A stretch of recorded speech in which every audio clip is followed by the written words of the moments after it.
how you doing, everybody? Vasu Vaddiparty here for August 30th, 2021. This is the Make the Money and Run podcast for Monday, a big week in sports with Major League Baseball down to its last 4.5 weeks, NCAA football, week 0. What is week 0? All the mathematicians out there can come on and give me a week 0 explanation. But week 0 of college football started. The last weekend of NFL preseason football has taken shape. Cut day will be tomorrow.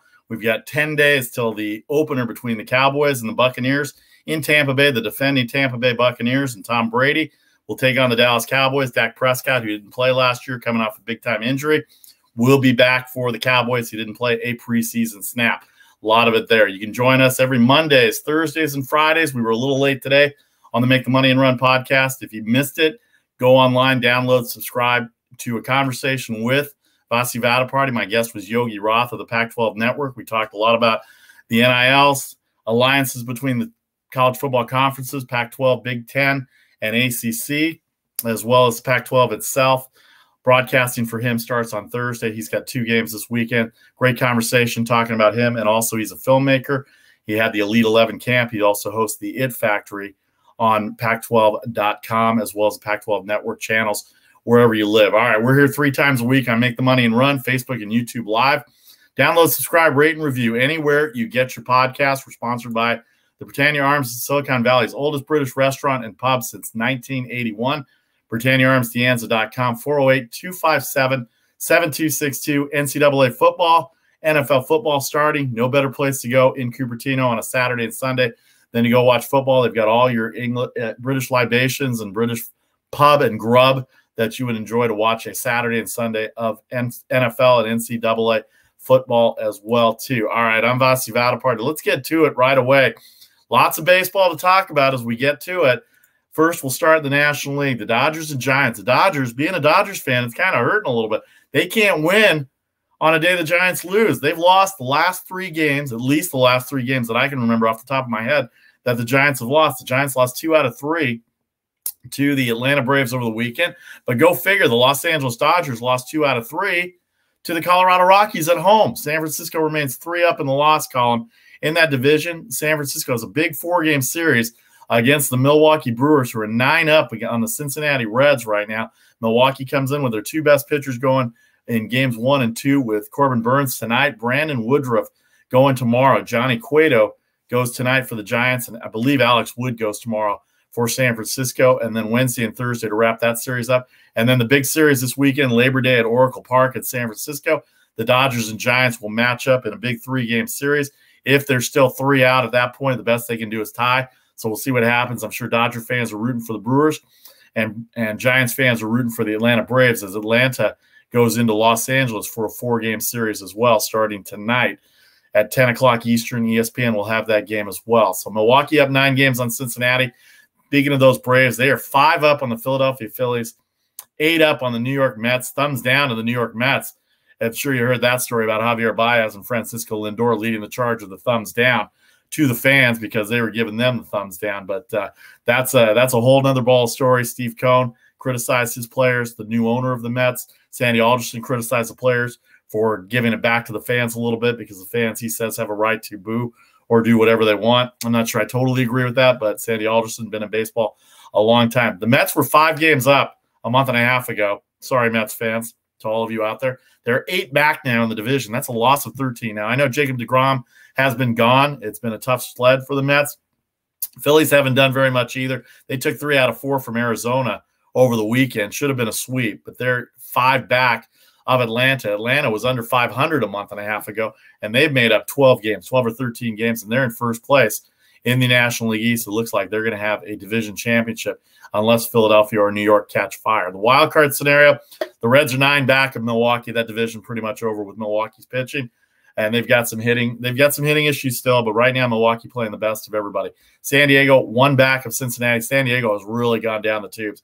They were 8 up on the wild card race as the 2nd spot. They were 3 games back of the Dodgers for the number 1 spot in the wild card, the NL wild card. Now they're 12 back or 13 back, I believe, as I look at it. They're 13 back in the wild card standings. The Reds are 12 back. The Dodgers, if they don't win the division, will end up having the number 1 seed in the wild card for a 1-game wild card at Dodger Stadium. San Diego, They're San Diego 1 game back on Cincinnati. Cincinnati 2 up on St. Louis. They're in the same division. They've got head-to-head matchups left. 3 up on Philadelphia and 6 up on the Mets. I still included the Mets in there because 6 up is not that much to make up, and they've got good enough pitching where they can get there. Now they've got Lindor. Baez seems to be hitting a little bit. Dom Smith has come back. Conforto had a big home run over the weekend, so we'll see where the Mets are in terms of trying to make up some ground here. San Diego 13 back of the Dodgers in the wild card, and only 1 back of Cincinnati for that second spot as well. Thanks to everybody on Facebook Live and YouTube Live for joining us for the previous conversation with Yogi Roth of the Pac-12 Network, as well as this show as well. You can download, subscribe anywhere you get your podcast. Let's switch over to the American League. Tampa Bay is red hot. There's no other way to put it. Tampa Bay has won 7 in a row. They've won 9 out of 10. They're 82-48. Excuse me for a second. Sorry about that. 82-48. Won 7 in a row. They just swept the Orioles over the weekend. They are 6 up on the New York Yankees, who split with the Oakland A's over the weekend. Yankees have the top spot in the wild card. They are 9 up on the Red Sox in the AL East. Boston has slumped in the last month and a half. Boston and Tampa Bay start a big 3-game series. It means a lot to both teams. Maybe not as much to Tampa Bay, but they're 6 up on the Yankees. But Boston fighting out, holding off that second wild card spot above Oakland. They're 2 ahead of Oakland in the wild card. 4 up on Seattle and Toronto. Toronto not anywhere close in the American League East. And then Cleveland 7 back in the wild card for that second spot. The White Sox are 8 up on Cleveland in that division. That looks like it's going to be a White Sox division. They can be dangerous, but they did take 2 out of 3 over the Cubs this weekend. Lance Lynn, their best starter, was the one who lost over the weekend. And Houston 6 up on Oakland right now in the American League West. The A's split with the Yankees. Houston ended up taking 2 out of 3 from the Rangers this weekend on the road.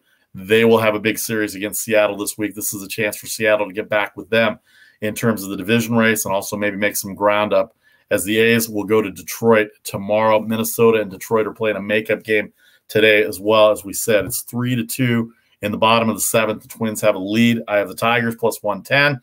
We're going to post our picks at 6 o'clock Eastern. There's going to be no picks today on this show, so check out all the social media at 6 o'clock Eastern on the Make the Money and Run podcast page, my page, Charlie O's page, as well as every social media on Instagram and on Twitter. Also, you can email us at mtmarpodcast@gmail.com. Lots to talk about in baseball. It's going to be a big week in baseball in terms of how the scenarios set themselves up. All right, did you see the college football this weekend?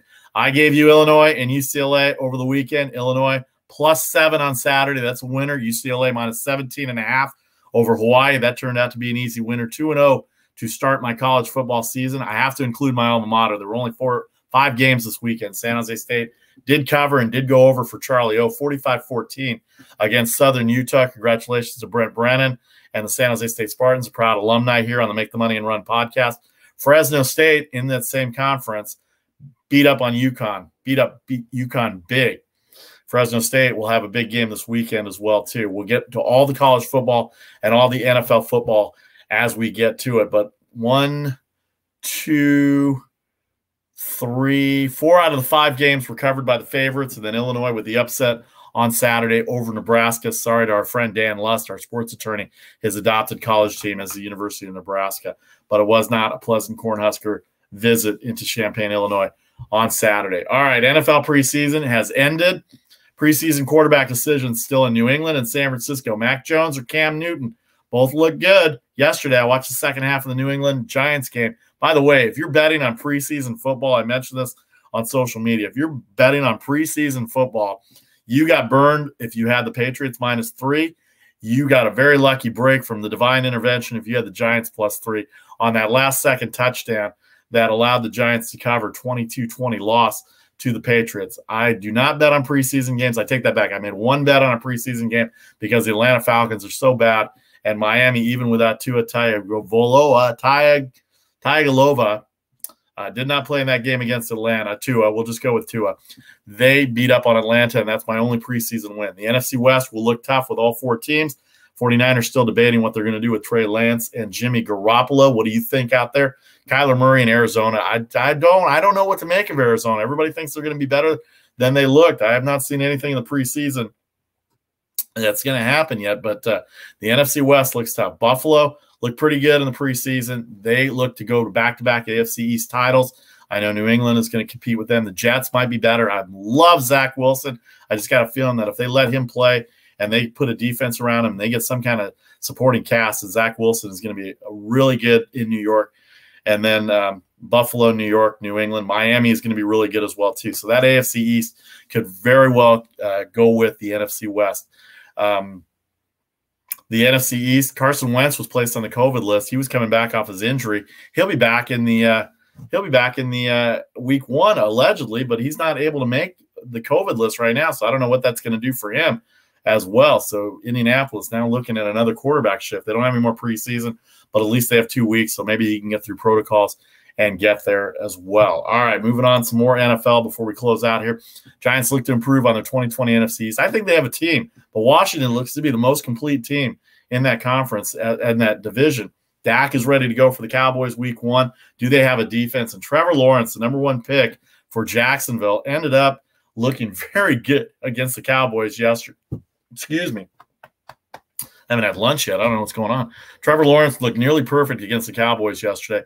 And Urban Meyer, in that sense, named him the starting quarterback. They traded Gardner Minshew to the Philadelphia Eagles for a 6th-round pick. So for you fantasy footballites out there, J.K. Dobbins also out for the season. He tore an ACL in Baltimore's last preseason game, 2 weeks ago, preseason game. He'll be out for the year, but they've got other running backs that they feel will work. Gus Edwards, who I've had on my fantasy team, has been very productive for me through the last couple of years as well too. So lots to take in. Tomorrow's cut day for the NFL. Get your fantasy football rosters out. Charlie O and I will have all the fantasy football updates, all the line updates for college football and NFL football starting this Thursday as we go into week 1. Lots of Thursday games to get to in week 1. In fact, as I look at it right now, Ohio State, Minnesota is the headliner on Thursday night. San Jose State and USC will play on Saturday. UCLA, LSU will play Saturday night. Don't forget Georgia, Clemson on Saturday night as well too. And that's one of the big games. And Alabama will go up against I forget who they're going up against, but they've got a big game as well too. They're about a 17-point spread. I think they're playing Miami this weekend. We'll have all that for you on Saturday as we get rolling into the college football season. The NFL season doesn't start till September 9th. So this Labor Day weekend will have a majority of the focus on the NCAA. And also, we have not forgotten about baseball. Labor Day weekend is when the pennant races start to heat up. That'll be next weekend. So we're 5 weeks away from the regular season and all the playoff possibilities that go with it. So that's going to do it for us. Vasu Vaddiparty here. Don't forget to look up BritanniaArms.com. There are good sponsors here. Britannia Arms of Cupertino, Silicon Valley's longest-serving British restaurant and pub since 1981. BritanniaArmsDeanza.com, 408-257-7262. You can check us out at 6 o'clock Eastern for our picks. Charlie and I will have picks for you at 6 Eastern on all the social media platforms. Don't forget to check out the Make the Money and Run podcast group page that we have on Facebook too as well. Send your comments, send your emails out there to mtmarpodcast@gmail.com. All right, for Charlie O, I'm Vasu Vaddiparty. The Make the Money and Run podcast for Monday, August 30th is in the books. We will see you on Thursday, noon Eastern, 9 a.m. Pacific, right here on Facebook and YouTube Live. Don't forget to download and subscribe any part that you missed. Don't forget at 6 Eastern, we'll have the picks for the worldwide famous unsponsored pick segment. Thanks to Britannia Arms. Thanks to everybody out there on Facebook. Want to give a shout out on Facebook to Tom and David for checking us out on Facebook. Also, don't forget to pass it along to everybody. Download and subscribe as we get going as well into college football and NFL season.